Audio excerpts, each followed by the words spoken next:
Dougal was thinking about standing for Parliament. The people will vote for me, he mused. My campaign is irresistible. Vote for Dougal! What a pretty face. Mr. Rusty wanted to know what was going on. I'm entering Parliament, said Dougal. Parliament? Yes. Roadhog! Shouted Brian. I wonder how this thing stops, thought Dougal. I wonder if he knows how to stop, thought Brian. Stop! He shouted. I can't! Shrieked Dougal. Florence called to Zebedee, who arrived. Like my hair, she said. I've had it done. It's different. It's lovely, said Zebedee. Lovely. I'd better go and show Dougal, said Florence. So she went. Where's Dougal? She asked Brian. And why are you up a tree? Now the two questions are related, said Brian. Oh, come down, said Florence. You might fall. Me? Said Brian. The Tarzan of the snaily world. Do you like my hair? Lovely. Excuse me. What are you doing, Dougal? Said Florence. You'll see, said Dougal. He's dotty, said Brian. But then, that's a well-known fact. Zebedee arrived. What's happening? He asked. And they told him that Dougal was rushing around as usual. I think he's standing for Parliament, said Brian. Parliament? Said Zebedee. What as? As a dog, said Dougal. Then he looked. What? He said. What? What? Someone had sabotaged his campaign. There were pictures of Ermintrude everywhere. Vote for Ermintrude? What? Said Dougal. What? What is going on? If I may make so bold. Who is that cow representing? The railway workers, said the train. She's promised us shorter hours, longer tea breaks, and a trip to Crewe every weekend. So there. Rubbish, shouted Dougal. What's that, dear heart? Said Ermintrude. Don't you like my campaign? And which party do you represent? Said Dougal. The Amalgamated Milkers. Well, may the best man win, said Dougal. And the fight was on. Brian decided to get out of the way, but didn't quite make it. I take it you are voting for me, said Dougal. I feel I should warn you that if you don't, I shall leap on you and pound you into the ground. Is that quite ethical? Said Brian. Florence told Dougal that she would vote for him and gave him a lump of sugar. Bliss, said Dougal. Would you like to hear my speech? I'm in favour of the 4-day week, the 3-hour day, the 47-minute hour, and the 32nd minute. This gives me time to do a lot of lying about in the sun and eating. The lad will go far.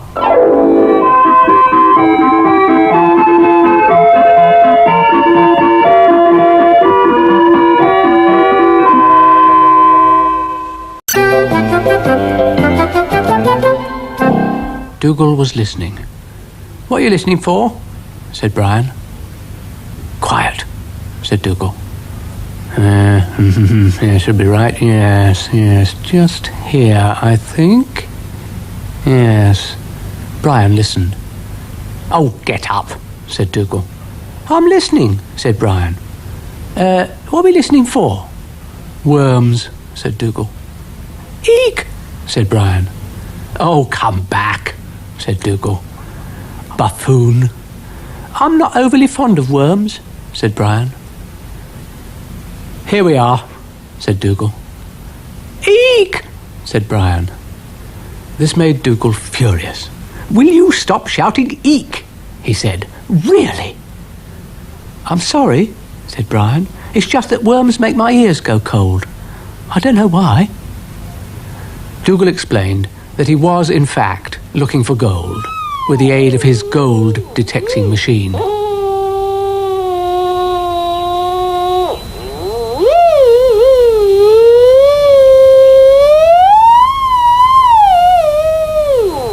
Eek!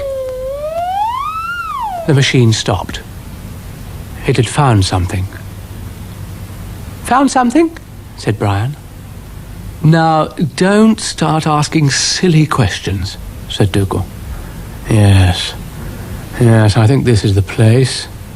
The place to start the mine. Mine? Said Brian. Yours, surely. Oh, get off, said Dougal, and he prepared to dig.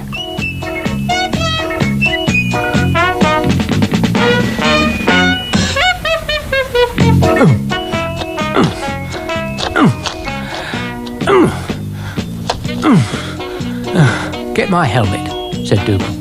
Oh, yes, sir. Hang on a minute, sir, said Brian. Dougal dug. Brian brought the helmet and gave it to Dougal. Right, here we go, said Dougal. All right, sir. Perfectly, said Dougal. I appear to have stumbled on an underground cave. Interesting. Are there any snakes? Said Brian innocently. Dougal didn't wait to find out. I've decided, he said, to let you have the first look. You're too kind, said Brian. Hello, snakes. Snakies. No snakes. That's a relief, said Dougal. Brian and Dougal decided the cave was no longer a very safe place, so they left. Hello, world, said Brian. I'm not going down there again, said Dougal. But what about the gold? You can have it, said Dougal. It is all yours. Florence arrived. Oh, I like your hat, Dougal, she said. Thank you, said Dougal. Don't go too far that way. There's a hole there. A bit of a hole. A hole, said Florence. How lovely. And she called Zebedee. Yes, he said. A hole, said Florence. A hole, said Zebedee. A hole, they said. How exciting, said Zebedee. An actual hole. Someone's being slightly sarcastic, said Dougal. Evening all.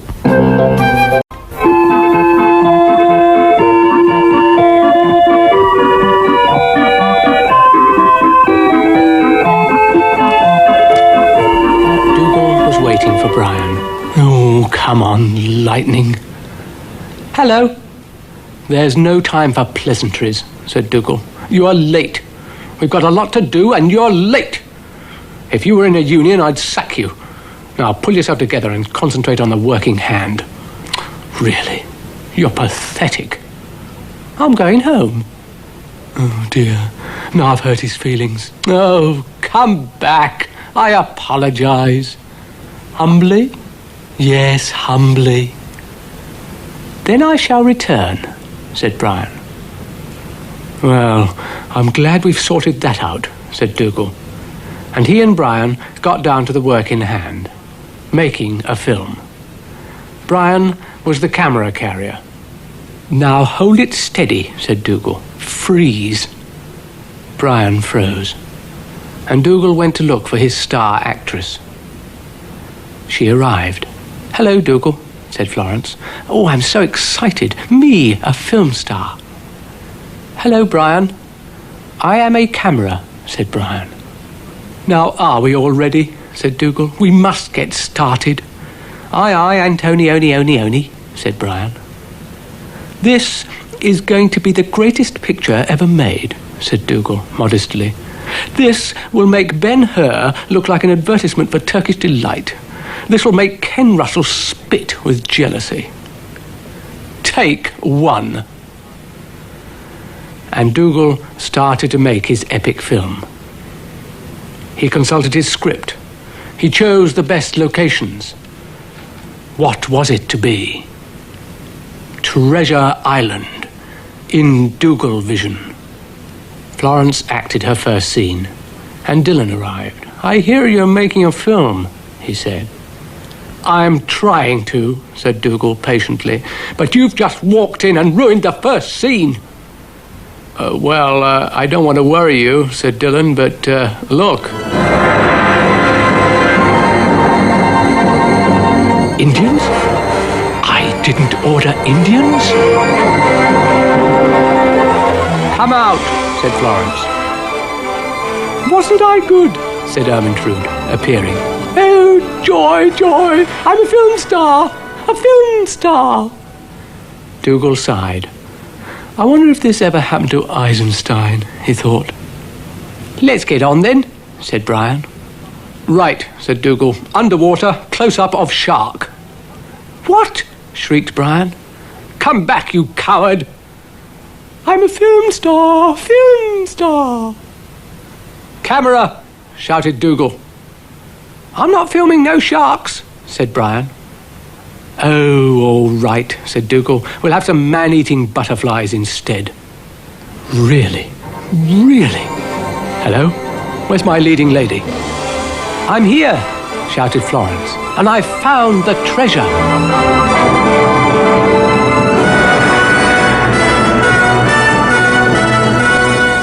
How exciting, breathed Florence. Captain Cook's treasure. Now, wait a minute, said Dougal. Wait a minute. What's the use of doing the treasure scene without the camera? Really? Why does everyone have to be so stupid? Knew that would happen, said Florence. I knew that would happen, said Dougal. What's in there, Dougal? Said Florence. Treasure, said Dougal. It was a large lump of sugar, and I'll trouble you all to keep your thieving hands off it.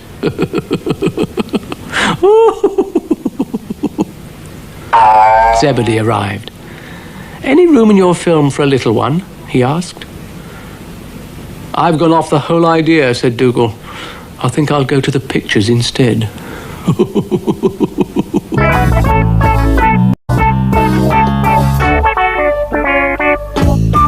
Now, before you say anything, said Dougal, I want you to think very, very carefully. Oh, said Brian. Oh, oh, oh. I might have known I'd get no sense out of him, muttered Dougal, and he pulled his caravan towards his car. Here we go, he said. Oh. Left the keys in the caravan.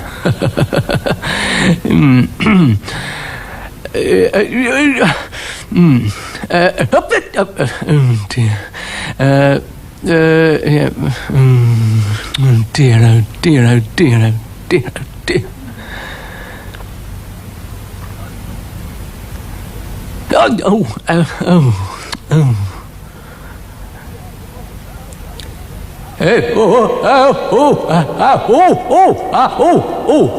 Oh, really? Oh, I don't know. Really?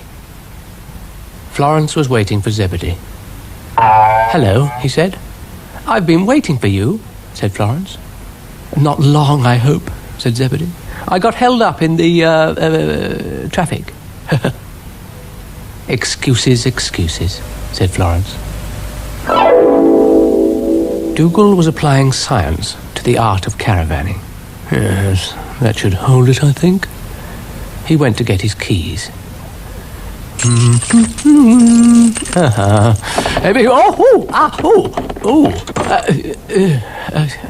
think I've got it wrong somehow. Cast off forward. Cast off aft. And away we go. No. I said, away we go. No. I could spit. Having trouble, dear? You could put it like that, said Dougal, grittily. Give us a push. With pleasure, dear heart, said Ermintrude. And she pushed. And pushed.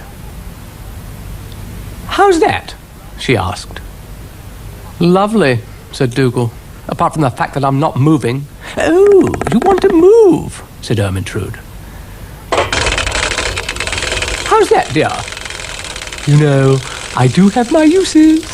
Ha ha ha.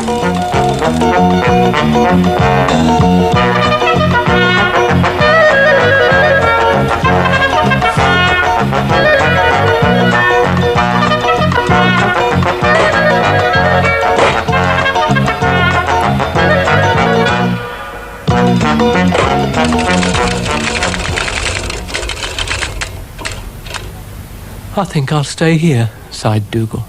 I've come to give you another push, said Ermintrude. Ready? No, said Dougal. I'm all right, thank you. Are you quite sure? Said Ermintrude. I'm absolutely positive, shouted Dougal. Oh well, said Ermintrude. It's probably just as well. You know, I do feel a wee bit shaky. Nothing to what I feel, said Dougal. Oh, now it's decided to go. Typical. Florence came along.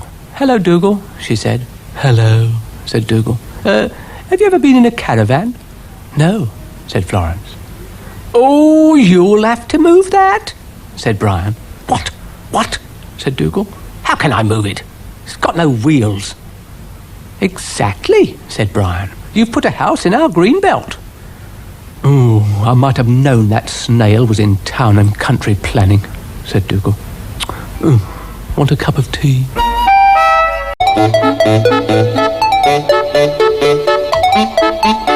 Zebedee arrived at the roundabout, where Florence was waiting with a camera.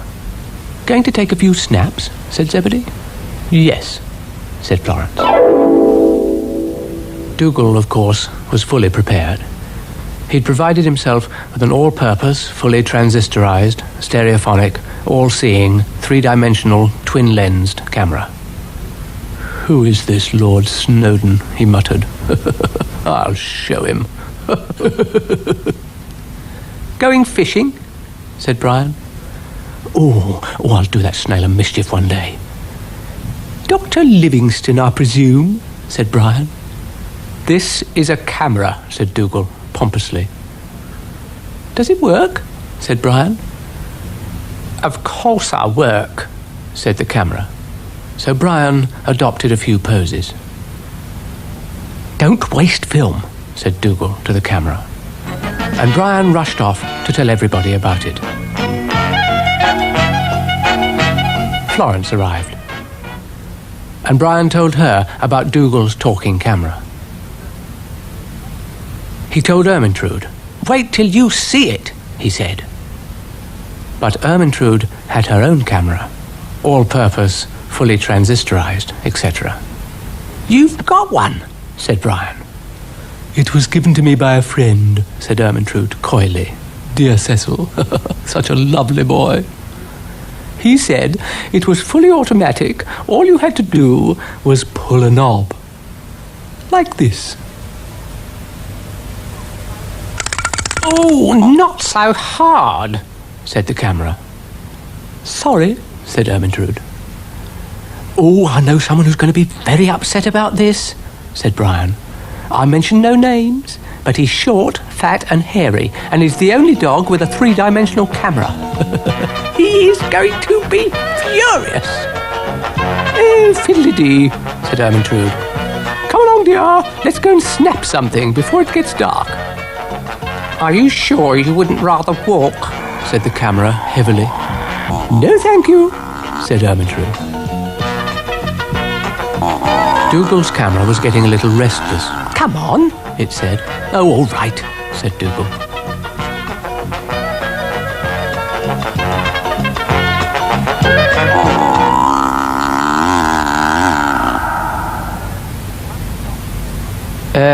Why have you stopped? Said Dougal. I don't see anything to photograph. What? What? What?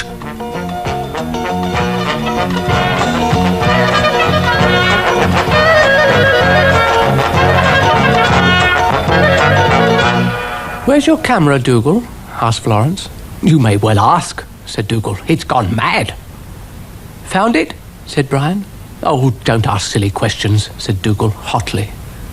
Oh, I don't know why I started all this, he said. Shall I take your picture, Dougal? Said Florence. Smile, please. Dougal did his best. But there was a sudden noise behind a bush.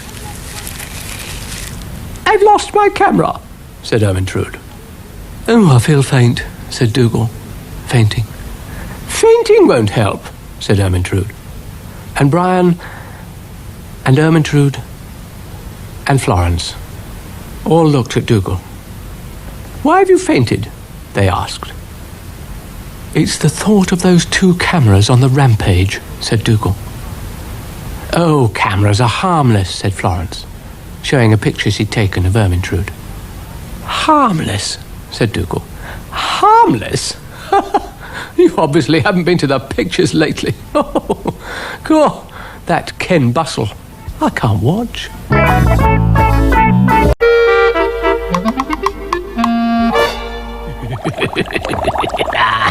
Yes. Oh, I'm diabolically clever. Now, is everything ready? Yes. Then let the experiment begin. I need a victim. Oh, you've knocked my hat off, said Brian. You're bald, said Dougal. Yes, like all snails, said Brian. Well, I have some great news for you, said Dougal, evilly. Great news. Really? Said Brian. Oh, you're going to be so pleased, said Dougal. Brian wasn't too sure. It won't hurt, said Dougal. So Brian submitted to Dougal's experiment. No, have I got it right, muttered Dougal. Hey, don't say that, said Brian. My head feels very funny. Oh dear, said Dougal. I think the mixture was a bit strong. Hey, who's put the light out? Squeaked Brian. Now, I don't want you to panic, said Dougal. You don't want me to what? Said Brian, panicking. Florence arrived. Help, said Brian. Who are you? Said Florence. Brian, shrieked Brian. I've been got at. Yes, you have, said Florence, trying not to laugh. I didn't recognize you without your hat. And she got it and put it on for Brian. Thank you, said Brian. Ermintrude arrived at Dougal's experimental establishment. You don't happen to have a pair of scissors about you by any chance? Asked Brian. Good heavens, a woolly caterpillar. I'm not a woolly caterpillar. Aren't you, dear? No, I'm Brian. Ermintrude thought. You know, I've always fancied myself with hair. This is going to be tricky. Hurry, dear. Hurry? You can't hurry science. If you want hair, you'll have to be patient. As you say, dear. Now, let me see. Yes, she should be about done. Let's have a look. Ermintrude was revealed in all her glory. And Dougal decided that discretion was the better part of valor. Want some sugar, Dougal? Said Florence. I'm not Dougal, I'm Ermintrude, said Ermintrude, rather proudly. Florence called Zebedee, who arrived. Look, said Florence. Do something. Zebedee examined the evidence. I see, he muttered. Brian and Ermintrude met. Can't see your face, dear thing. Allow me. I think I might be in a spot of bother, muttered Dougal. "What do you mean by it?" said Zebedee sternly. And he poured some of his special mixture on Dougal's head. No, I'm hearing enough. Stop it. No, get off. "That'll teach him," said Zebedee. Dougal tried hard to rub the mixture off on some leaves, but it was no good. Oh dear. Zebedee sprayed Brian and Ermintrude with his mixture, and they were back to normal. Dougal wasn't. "How humiliating," he said. "Oh, I feel like a rabbit." And he went back to his laboratory for some of his own medicine. Would you like a piece of sugar, Dougal?" said Florence. "I could do with something," said Dougal. "It's been a harrowing day." "Oh, your hair. Shouldn't it be a little longer?" Zebedee arrived at the roundabout. And so did Florence, hurrying because she was a bit late. "You're late," said Zebedee. "Only a little," said Florence. "Just like a woman," said Zebedee. "Oh, you," said Florence.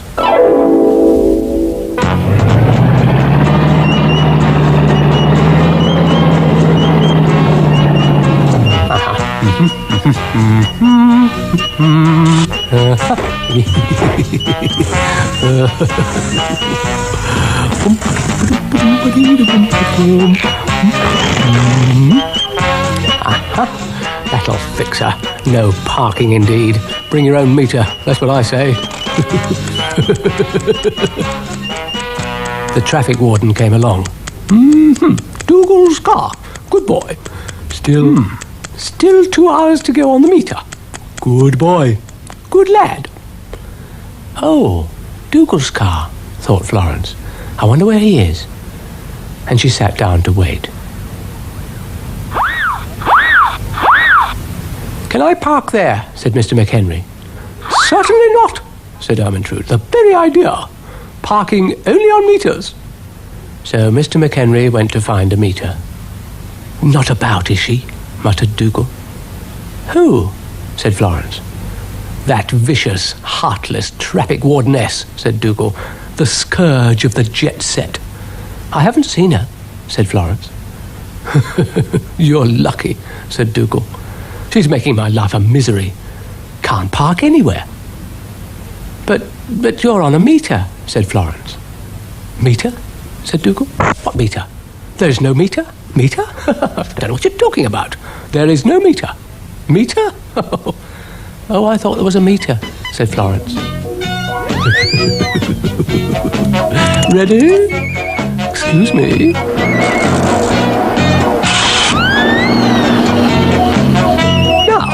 Now there's a meter here," said Ermintrude. Oh. Well, there was one. Oh, Ermintrude dear, perhaps you need a little help. "Or glasses," said Mr. McHenry.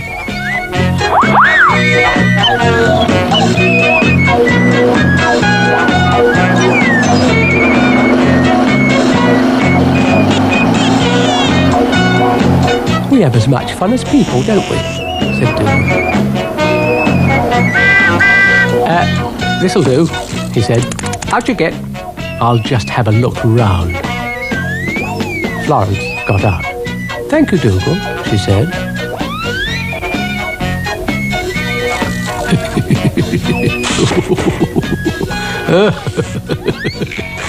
Diabolically cunning. That'll show her, the fiend. "Oh, I saw that," said Brian. "Oh, how wicked." "I don't know what you mean," said Dougal haughtily. "Saw what, you potty little clump?" "Oh," said Brian. Ermintrude was a little sad. She hadn't given anyone a parking ticket all day. "Oh dear," she sighed. "Dougal," shouted Florence, "I think you're in trouble." "Trouble?" said Dougal. "What do you mean, trouble?" "Parking," said Florence. "Parking?"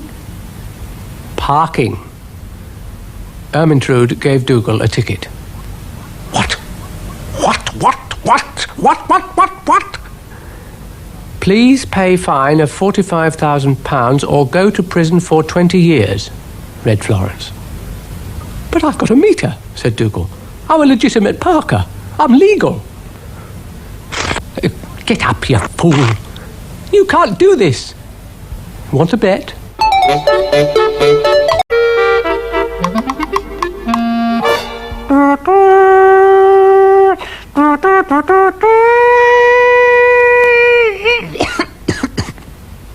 Lovely, said Florence. What was that for? I thought we'd have a bicycle race, said Zebedee. Oh, good, said Florence. Mr. Rusty was arranging things. Who's racing? Asked Florence. Who do you think? Said Zebedee. What have you come as, Snail? Said Dougal. I shall win, said Brian. Pardon me while I have a little giggle, said Dougal. On your marks, please. Ermintrude and Dylan were also taking part. Ready? Said Mr. Rusty.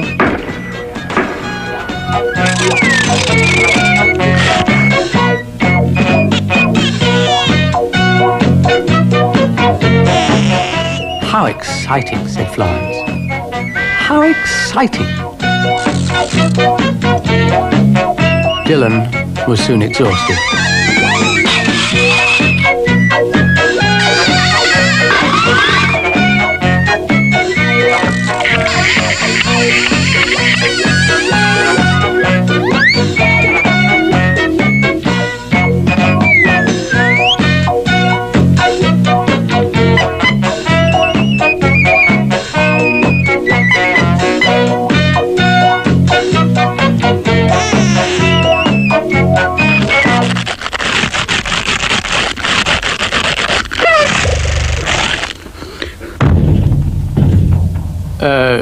Careful with the tree, ma'am, said Dylan. What are you doing up there, little rabbit? I reckon it's safer and not so tiring, ma'am. Funny fellow. Here we go again. What was that? It was me. Well, lying on the ground won't win the race, dear heart, said Ermintrude. Dougal put his brakes on. I'm not sure he knows what he's doing, said Brian. Well, I can't stop here chatting to you, said Ermintrude. I must get on with the race and win. Win! Crazy. Brian remounted.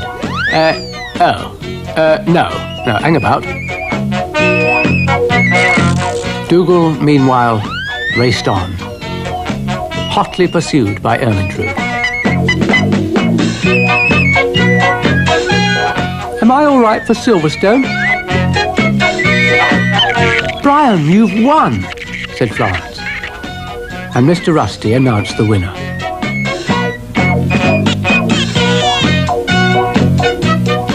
I have a feeling there's going to be, trouble about this.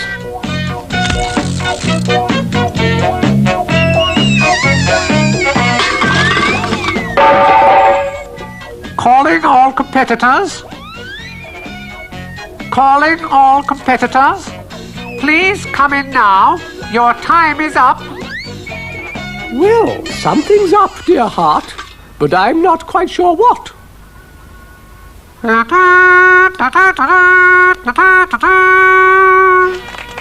Mr. Rusty and Florence applauded Brian, and Florence gave him the winner's wreath. Hello. Do you mean to tell me, said Dougal, that pathetic little moppet came in first? He couldn't beat an egg. Here, Dougal. Consolation prize. Thank you. Couldn't beat an egg.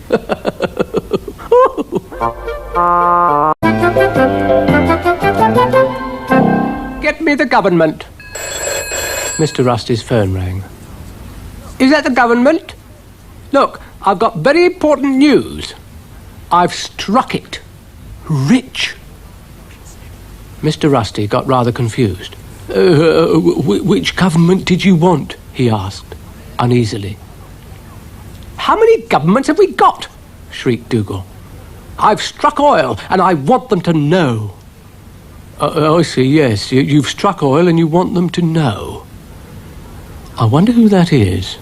Now, have you got that, government? Yes, yes, thank you, said Mr. Rusty. Now, I wonder what all that was about. And when Florence arrived, he told her all about it. Dougal says he struck oil, which is very lucky, because I want some for me lamp. Would you take it and get some for me, please? Florence said she would be delighted.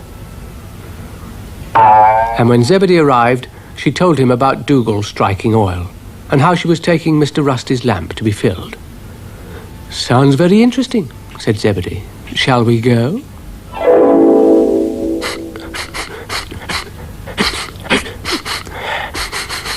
Yes, just here, I think. Yes, just put a marker up. Make sure no fool comes along and plants anything. Hello, old digger, said Brian. I trust you are not staying long, said Dougal.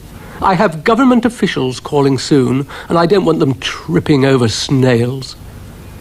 I won't get in the way. You're always in the way. And this is a private oil field. Oil field? You heard, said Dougal. You haven't got cloth ears. I say, this is very exciting, said Brian. I'll be rich. Rich. What do you mean, you'll be rich? Shrieked Dougal. Oh dear, we pioneers have an awful lot to put up with. I'll be a typhoon, said Brian. What's happening? Said Ermintrude. It's an oil field, said Brian. We're all going to be filthy rich, especially me. I shall be a snailionaire, and I shall retire from public life. I shall buy a yacht and a lot of toffees and have me shell painted. Goodness, exclaimed Ermintrude. And she got very excited at the thought of being rich. Dougal, meanwhile, was preparing his pipeline. Any moment now, he thought, someone's going to mention pollution. Dougal, called Florence. Now, don't tell me about pollution, said Dougal. I know all about pollution, and I'm against it. More or less. I don't know what you're talking about, said Florence. I just need some oil. Are you from the government? Said Dougal. I'm expecting a deputation. No, I'm from Mr. Rusty, said Florence. Well, doesn't the government know? Said Dougal, faintly. Do you mean to say I've built all this for nothing? Ermintrude and Brian got a bit worried. Where's the oil? Said Ermintrude. I'll have a look, said Brian.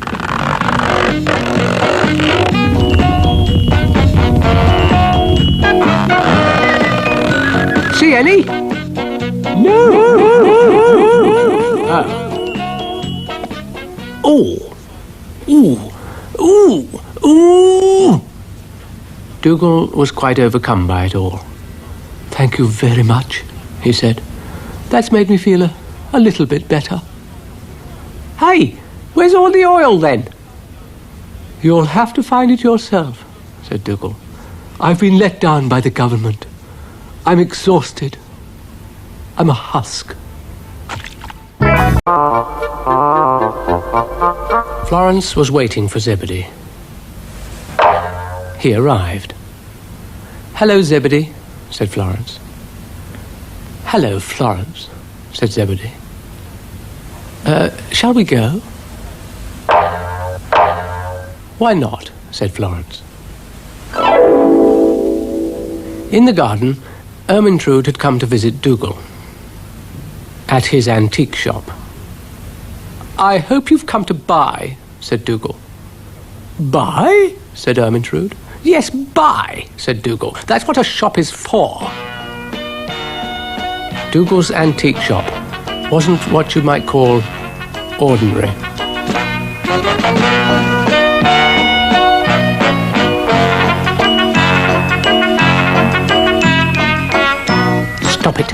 Stop it, you fools.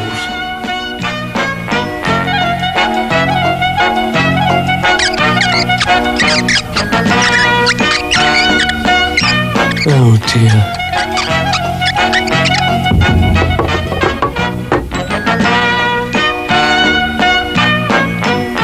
There was one thing in Dougal's shop which was marvellous. An old cannon. "My best piece," said Dougal. "Only £5,473 to you. Including VAT, of course." "Is it old?" said Ermintrude. "Old?" shrieked Dougal. "It was used by Napoleon." "What for, dear heart?" said Ermintrude. But before Dougal could answer, the cannon got very agitated. "Napoleon?" it boomed. "Absolute rubbish! I'm a British cannon. British to the core!" "Oh. I think you've upset it, dear dog," said Ermintrude. "Oh, fiddle-dee-dee," said Dougal. "But it's pointing at me," said Ermintrude. "Oh, really," said Dougal. But he decided to move the cannon, just in case.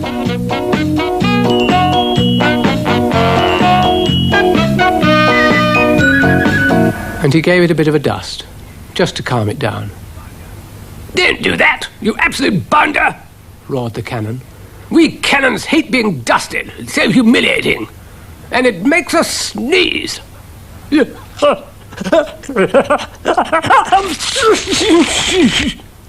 "Was that absolutely necessary?" said Dougal, icily. "Hello," said Brian. "Now don't you start," said Dougal. "Never point guns at people," said Brian. "It's dangerous."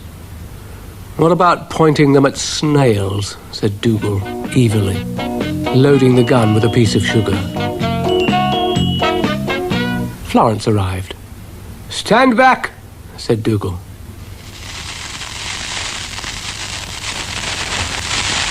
"Who did that? What absolute cad did that? Bounder!" "Excuse me," said Dougal. "No good will come of this," said Brian. "What? They've done it again! Someone's going to be court-martialed for this!" "Oh, go off," said Dougal, giggling.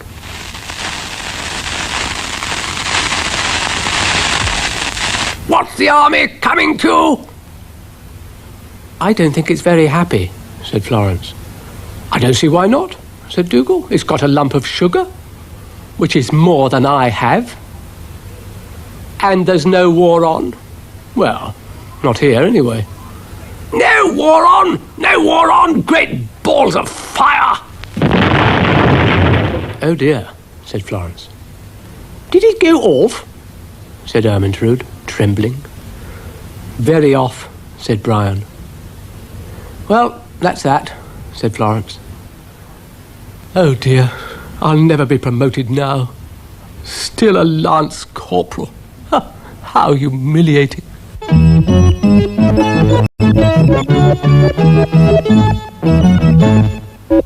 Florence called to Zebedee, who arrived.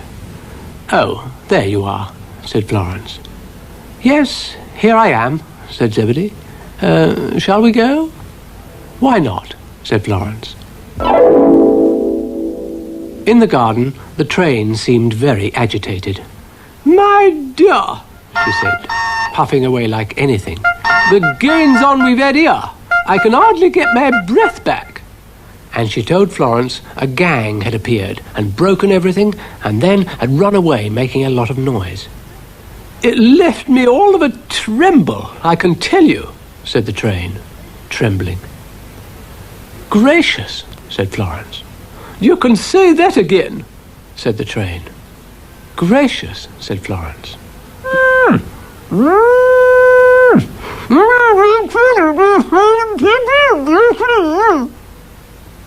Florence untied Ermintrude. "Gracious," said Florence again. "Thank you, dear heart," said Ermintrude. "The trouble we've had here today, rustlers, you know, wicked things who like stealing cows." Gracious. But help was at hand. Now, what seems to be the trouble here? Said Dougal. Rustlers, my dear, said Ermintrude. I've been molested. Tied up, said Florence. Hoof and foot, said Ermintrude. It won't do. Well, now, which way did the ornery coyotes go? The what? Said Florence. The, I never keep this up. Oh, I'll get a sore throat. Well, what are you going to do? Said Ermintrude, with some heat. Do? Said Dougal. Well, how many were there? Hundreds, said Florence. Hundreds? Well, in that case, I'm handing in my badge. I'm not daft. Catch me rounding up 100 desperate criminals. Were they armed? Yes, 2 each. No, I mean, did they have guns and knives and things? I don't know. Yes, they did. Well, in that case, I think I'll pop home and put the kettle on. Stay around here. You never know who you might meet. Do you? Hello, all, said Brian, arriving. I hear you've been having a little trouble. Is that right? Nothing like the trouble we've got now you've arrived, said Dougal. Now, don't be like that, said Brian. I can be a great help in time of stress. I've had a lot of experience. With rustlers, he's off his head. He wouldn't know a rustler if it fell on him. Oh, you pathetic little clump. Leave this to the expert, namely me, who single-pawed outwitted the shepherd's bush mob, the ones that set fire to Hector's house. I'll get 'em.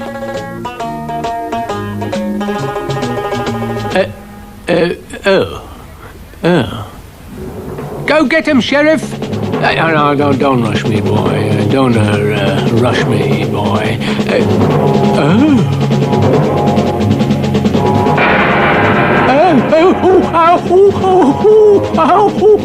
Oh, run for your lives, it's a lion! London's burning, the dam's burst, women and dogs first! Now, Dougal, don't get confused.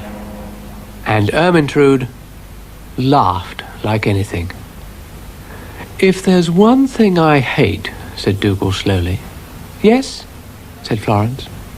It's silly jokers, said Dougal. Now, I can take a joke. I can take a joke with the best. But there are jokes and jokes. Oh, really, thought Dougal. If it's not one thing, it's another. I will not be put in an antique shop. I was at Waterloo, I'll have you know. You'll be at St. Pancras if you don't watch it, mate.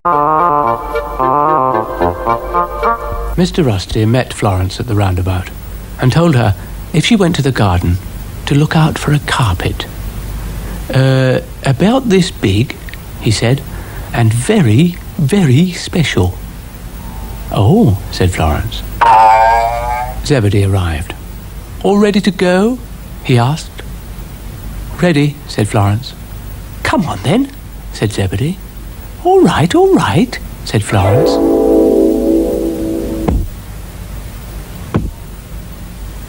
Dougal! Somebody coming, thought Dougal. Now, who can it be? Dougal! Miss Pert, watch it. Hello, Dougal, said Florence. Hello, said Dougal. How nice of you to come and see me. Lovely day. I think it might rain. Hadn't you better go home? You'll get soaked. You'll get very wet. Oh, your hair will be all draggly. You'll look awful. Dougal, it's a lovely day, said Florence. Yes, but the forecast very bad. Typhoons, I think they said, with snow and fog and all that. Eek. Oh, no, what? Get up. Oh, quiet, you fool. Quiet. Oh.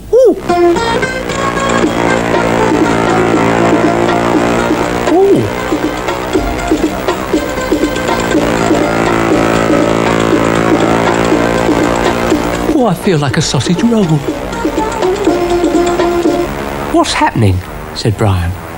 I think Dougal's got a flying carpet, said Florence.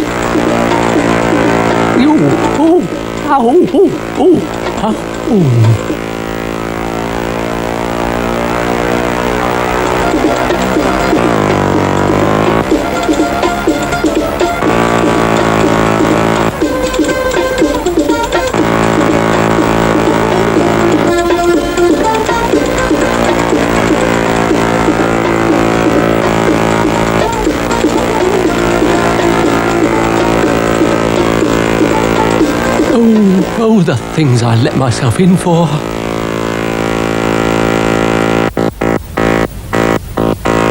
Hey, oh,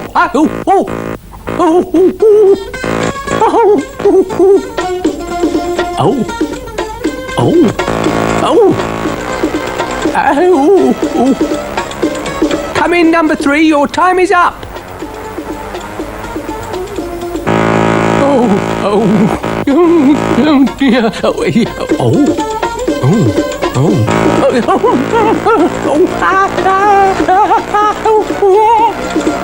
Come back, Dougal. I think he's in orbit, said Brian.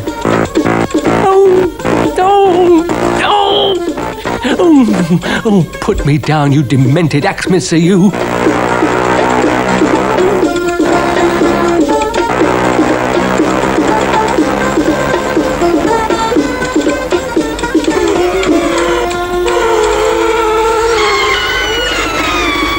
Dougal, that was very good, said Florence.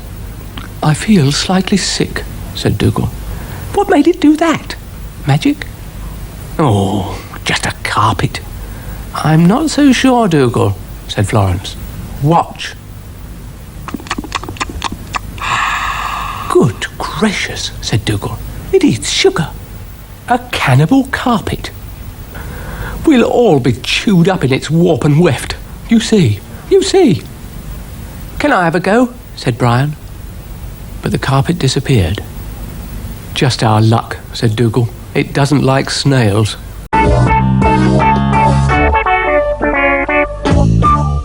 Florence arrived at the roundabout and met Mr. Rusty. Hello, he said. Hello, Mr. Rusty, said Florence. Oh, I do like your hair, said Mr. Rusty. Have you had it done? Yes, said Florence. A little. Well, it's very nice, said Mr. Rusty. Is that what they call a bob? Bobs were very popular when I was a lad. Zebedee arrived. Hello, you, said Florence. Hello, said Zebedee. Look. Well, what a coincidence, said Mr. Rusty. A walking stick, just like mine. And he gave the stick to Florence. Don't forget to twirl it, he said. So Florence twirled it. Shall we go? Said Zebedee. Why not? Said Florence. In the garden, Florence found more walking sticks. So she did a lot of twirling. And so did Zebedee.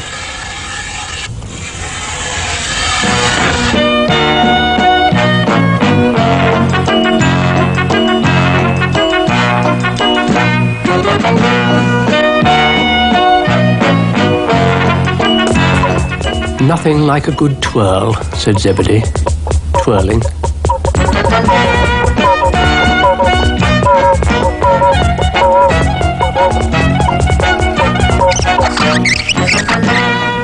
What are you doing, Dougal? Fishing. Now, that's not true, Dougal, said Florence. Oh, all right, said Dougal. I'm watering these canes. Watering? Watering. Well, you see, it's my crop of sugar cane, and I don't want them wilting, do I? This is my special watering machine. Stops them wilting. There's nothing worse than a wilting cane. That's what I always say. Hello? What's this? You've picked one, you vandal. Oh, you fiends. And you, how many have you got? Don't attempt to deny it. Come on, empty your pockets. Turn round. Oh. If I plant myself, will you water me, dear heart? said Ermintrude. Oh, get off, said Dougal. Vandalism. Typical. Florence and Zebedee tried to explain to Dougal. And Mr. McHenry came in. What do you think you're doing? Asked Dougal. This is a private watering machine, I'll have you know. Whatever next? I don't know. First vandalism, then mad gardeners. Mr. McHenry apologized. I got carried away, he said. Someone ought to carry you away, muttered Dougal. Florence asked Zebedee if she could have a sugar walking stick. I've never tried a sugar walking stick, she said. Oh, there you are, said Dougal. Go on, have a lick. It's raspberry flavour, my favourite. Florence had a lick. Oh, it's lovely, she said. Naturally, said Dougal. Excuse me, please. Plant it, said Zebedee. So Florence planted it. You can eat it later, said Zebedee. When it grows bigger, said Florence. A walking stick as big as a tree. I don't know about walking sticks, said Ermintrude. What about some sugar turnips? Or sugar carrots? I'd look a sight walking down Piccadilly with a sugar carrot, wouldn't I? Really?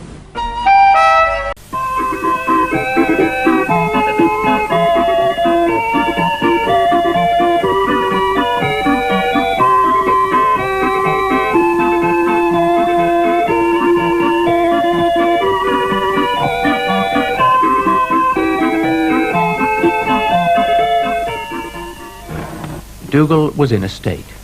What's wrong, Dougal? asked Florence. What's wrong? said Dougal. It'll be Christmas before we know where we are, and we haven't written yet.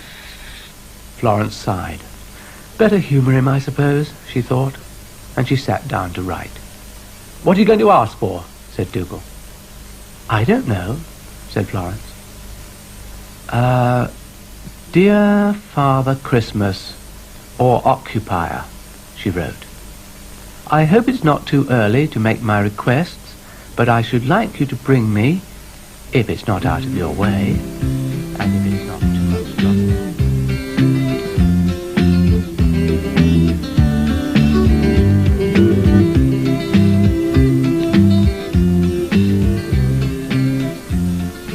I wonder where Dougal is, thought Florence.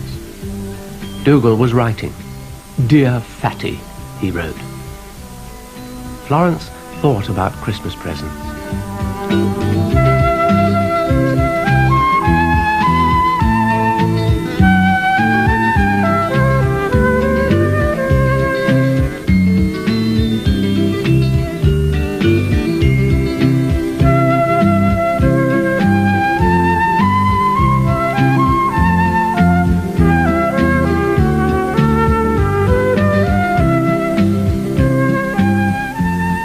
It's a lovely time of year, thought Florence. A magic time.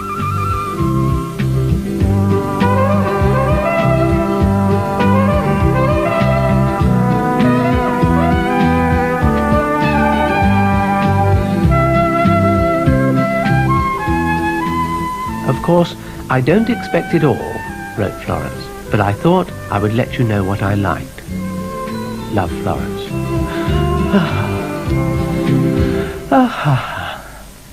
Finished? said Dougal. Let's have a look. One Rolls, one Mercedes, one the Ultimate.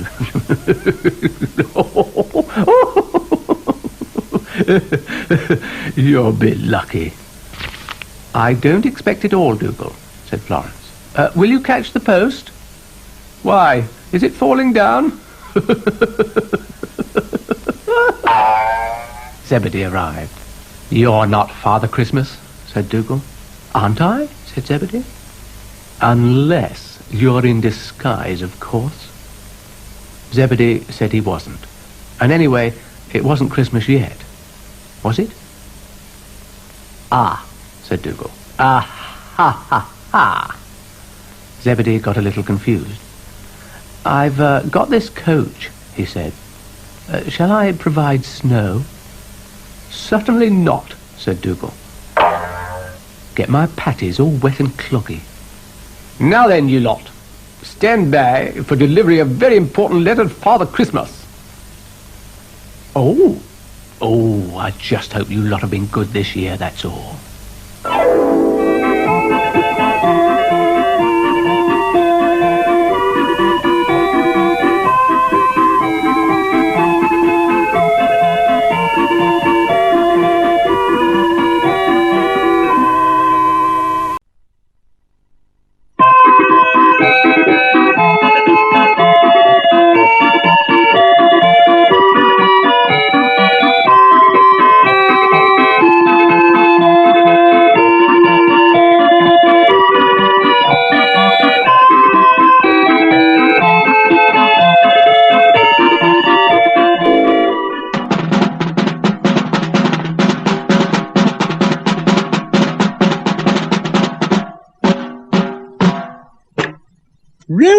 Roll up! I have a special announcement. To me, everyone, to me. Come along. Don't be shy. Now, where is everyone? Never here when you want them. To me, everyone, to me. Oh, dear.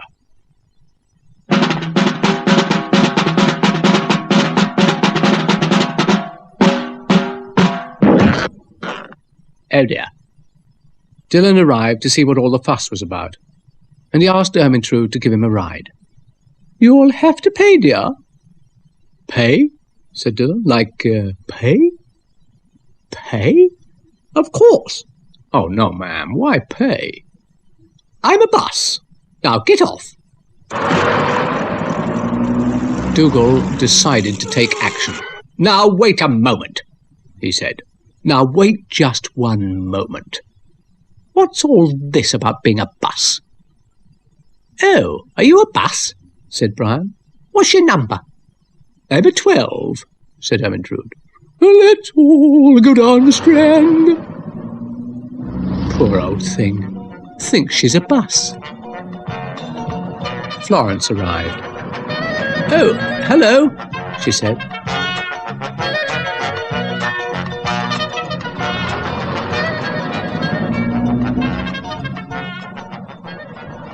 The train stopped.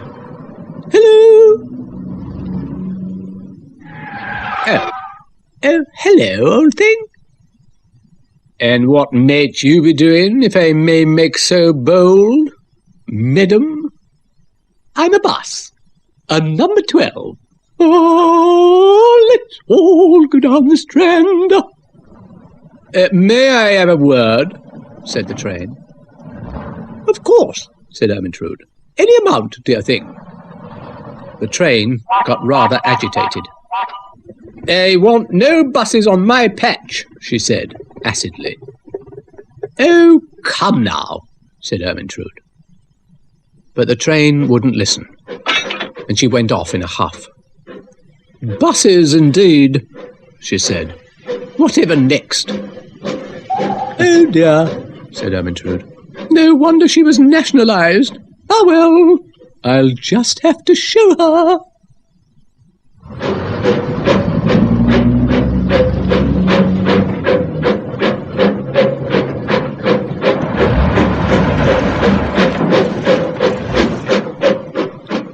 I've still got time for a snack, and I'll still beat her to Southend.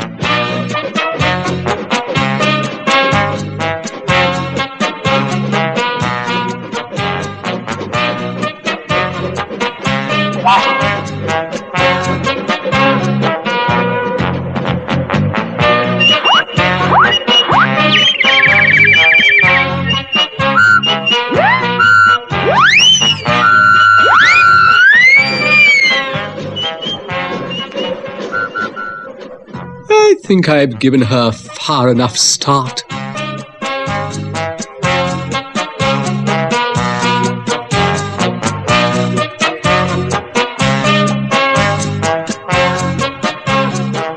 There was a confrontation at the crossing.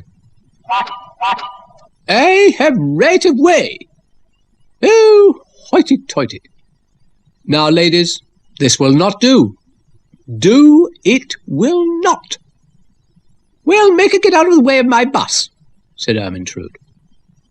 Oh, dear, said Dougal. No wonder the country's going to the dogs. What am I saying?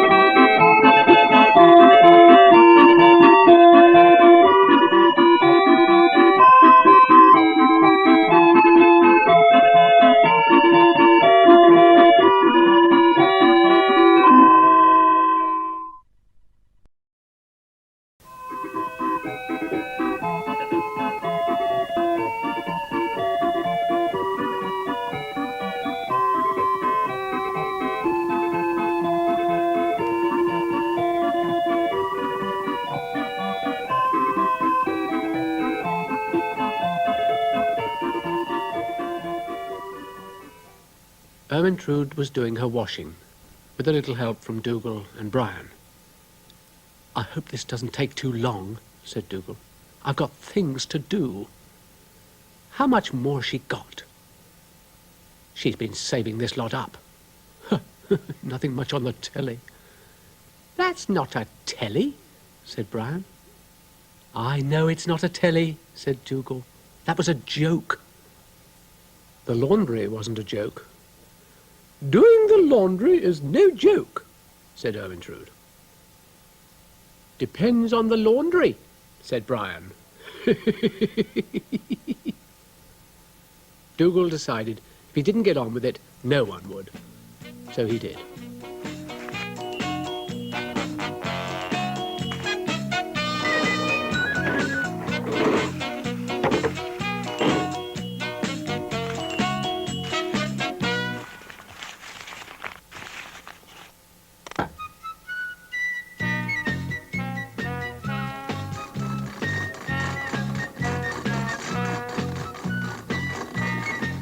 Dougal got his household tasks a bit mixed up.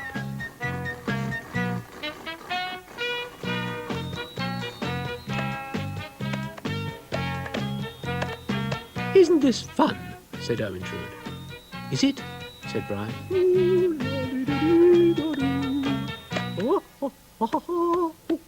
Dougal, for a surprise, had made a cake for the workers.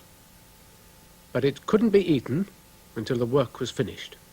"Get on with it, you mechanical fool, you." Don't you talk to me like that. "What?" said Dougal. What? "Stop it! Stop it! Behave yourself! Stop it! Stop it!"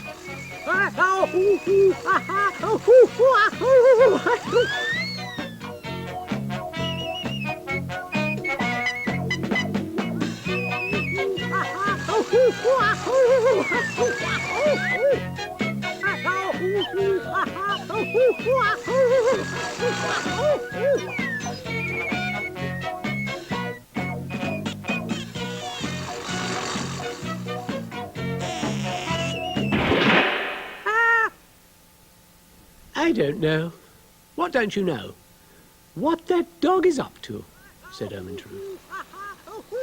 Never ask," said Brian heavily. "I suppose not, dear," said Ermintrude. Stop it! Stop it!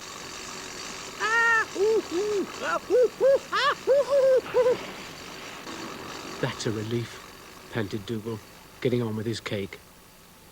"Switch it off," said Ermintrude. "What? Before it's finished its cycle?" said Dougal.